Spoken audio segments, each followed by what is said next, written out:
नमस्कार। कभी अचानक से वोटर आईडी कार्ड की जरूरत पड़ जाए और वो पास में हो ही ना, तो क्या करें? घबराने की कोई बात नहीं है। आज हम इसी का हल जानेंगे कि कैसे अपना ऑफिशियल डिजिटल वोटर आईडी, जिसे ई एपिक कहते हैं, चुटकियों में डाउनलोड किया जा सकता है। सोचकर देखिए, कोई बहुत जरूरी काम आ गया है और वहां वोटर आईडी मांगा जा रहा है, लेकिन कार्ड तो घर पर पड़ा है, जेब में है तो बस अपना फोन। ये सिचुएशन हम में से कई लोगों के साथ होती है ना? पर अच्छी बात यह है कि इसका जो सोल्यूशन है वो अब हमारी उंगलियों पर है। और वो सोल्यूशन है EEPIC। ये सरकार की तरफ से जारी किया गया एकदम ऑफिशियल डिजिटल वोटर आईडी है। इसे कहीं भी कभी भी इस्तेमाल किया जा सकता है।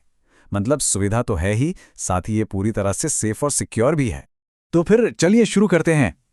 प्रोसेस में घुसने से पहले देख लेते हैं कि क्या-क्या चीजें हमें तैयार रखनी हैं ताकि पूरा काम फटाफट और बिना किसी दिक्कत के हो जाए।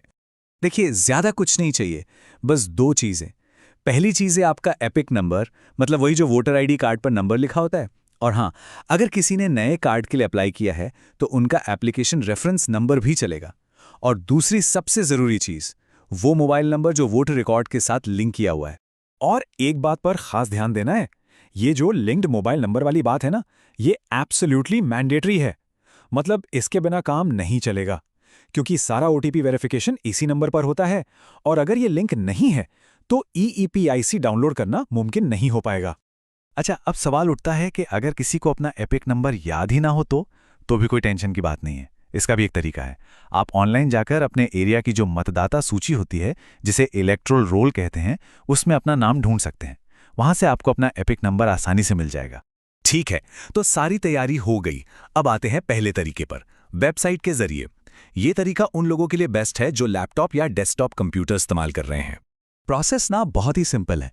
सबसे पहले voters.eci.gov.in पे जाना है। अगर पहले से अकाउंट नहीं है तो अपने मोबाइल नंबर से फट से एक बना लीजिए। लॉगिन करते ही सामने ही ई एपिक डाउनलोड का ऑप्शन दिख जाएगा, उस पर क्लिक कर दीजिए। फिर अपना वोटर आईडी नंबर डालिए, अपना राज्य चुनिए, डिटेल्स चेक करके सेंड ओटीपी पे क्लिक कीजिए।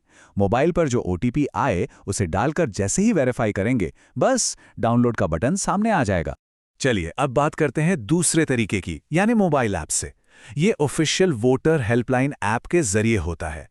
ये उन लोगों के लिए है जो अपना सारा काम चलते फिरते अपने फोन से ही करना पसंद करते हैं। इसके लिए क्या करना है, सीधा प्ले स्टोर पर जाइए और वोटर हेल्पलाइन ऐप डाउनलोड कर लीजिए। यहां भी वेबसाइट की तरह ही अपने मोबाइल नंबर से रजिस्टर या लॉगिन करना होगा।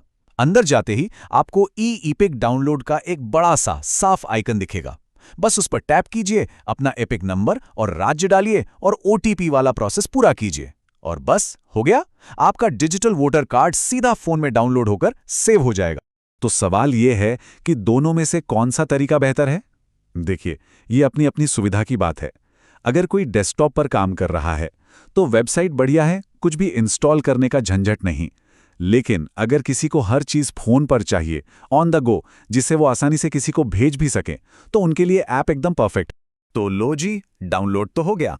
अब देखते हैं कि ये जो फाइल मिली है ये आखिर है क्या, क्योंकि ये सिर्फ एक फोटो नहीं है, ये एक पूरा ऑफिशियल डिजिटल डॉक्यूमेंट है। ये जो फाइल डाउनलोड होती है ना, ये एक सिक्योर्ड PDF होती है और ये डिजिटली साइंड होती है। इसका मतलब ये है कि ये कानूनी तौर पर पूरी तरह से वैलिड और सेफ है। इस डिजिटल कार्ड में कई कमाल के सिक्योरिटी फीचर्स हैं। एक तो इसमें QR कोड होता है, जिससे कोई भी इसे झट से वेरीफाई कर सकता है। फोटो और बाकी डिटेल्स तो होती ही हैं। और सबसे जरूरी बात, ये पहचान और पते के प्रूफ के तौर पर कानूनी रूप से हर जगह वैलिड है, बिल्कुल फिजिकल कार्ड की तरह। अच्छा, अब एक और जरूरी सवाल पर आते हैं। मान लीजिए किसी ने हाल ही में वोटर आईडी के लिए अप्लाई किया है। अब उनके पास तो एपिक नंबर होगा नहीं, तो वो क्या करें? देखिए, जब कोई नया वोटर कार्ड अप्लाई करता है ना, तो उसे एक एप्लीकेशन रेफरेंस नंबर मिलता है। ये एक यूनिक नंबर होता है जिससे वो अपनी एप्लीकेशन का स्टेटस ट्रैक कर सकते हैं। और बढ़िया बात यह है कि जैसे ही उनकी एप्लीकेशन अप्रूव होती है, वो इसी रेफरेंस नंबर का इस्तेमाल करके अपना ई एपिक डाउनलोड कर सकते हैं। जी हाँ, वेबसाइट और ऐप दोनों से।